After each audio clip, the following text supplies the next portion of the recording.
Olá, na semana passada eu sofri uma lesão no tendão de Aquiles e rompi ele completamente. Tive que fazer uma cirurgia, né? Estou aqui agora de molho recuperando. Interessante que o tendão de Aquiles, ele também é conhecido como o tendão calcâneo.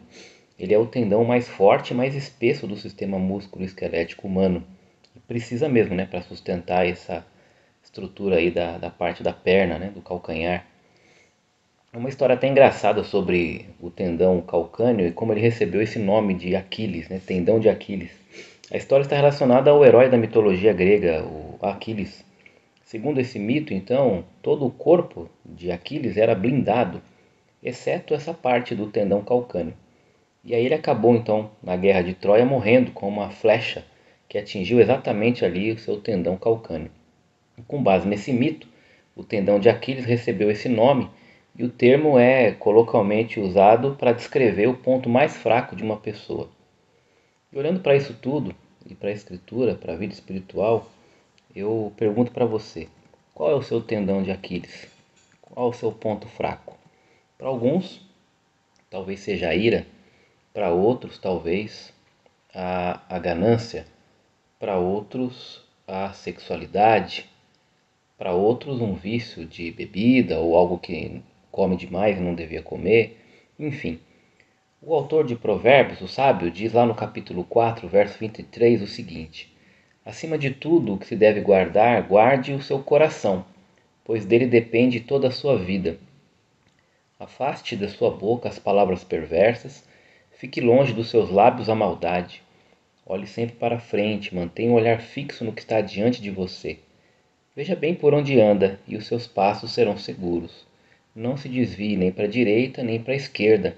Afaste os seus pés da maldade.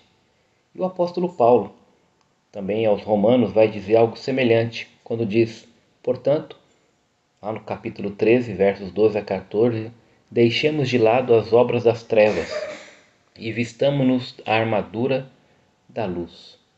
Comportemo-nos com decência, como quem age à luz do dia, não em orgias e bebedeiras ou em imoralidade sexual e depravação, não em desavença e inveja, pelo contrário, revistam-se do Senhor Jesus Cristo e não fiquem premeditando como satisfazer os desejos da carne.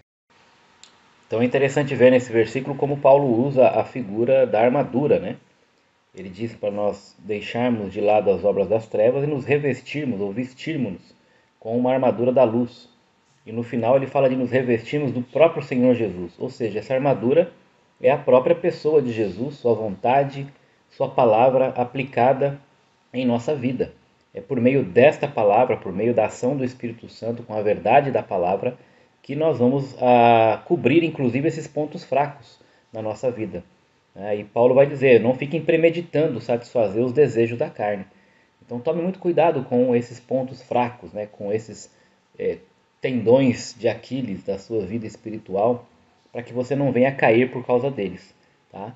E a saída para isso é, como diz o autor de Provérbios, guardar o seu coração e se revestir, como diz o apóstolo Paulo, desta armadura de luz, que é o Senhor Jesus, a palavra dele, a vontade dele sendo feita na sua vida, rejeitando tudo aquilo que ele rejeita e vivendo de maneira íntegra, responsável para glorificar o nome dele aqui na terra. Bom, então que fique esse alerta para nós, né? Todos nós temos aí os nossos tendões de Aquiles, mas vamos tomar cuidado para que eles não fiquem expostos e o pecado possa usá-los para nos derrubar e nos derrotar. Estejamos prontos e alertas para vencer, porque nós não estamos mais debaixo da lei e nós já estamos debaixo da graça e por isso o pecado não deve mais ter domínio sobre nós. Deus nos abençoe.